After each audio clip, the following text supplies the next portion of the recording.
Gift পেতে কার না ভালো লাগে, সেই গিফটটি ছোটই হোক বা বড়। আমার একজন পরিচিত বোন আমাকে এই গিফটটি উপহার দিয়েছে।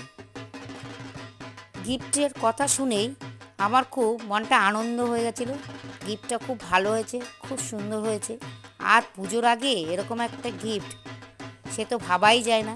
খুব ভালো, খুব সুন্দর। সেই পরিচিত বোনটিকে আমি জানাই আমার তরফ থেকে খুব ধন্যবাদ। খুব ভালো হয়েছে গিফটটি, আমার মনের মতন হয়েছে।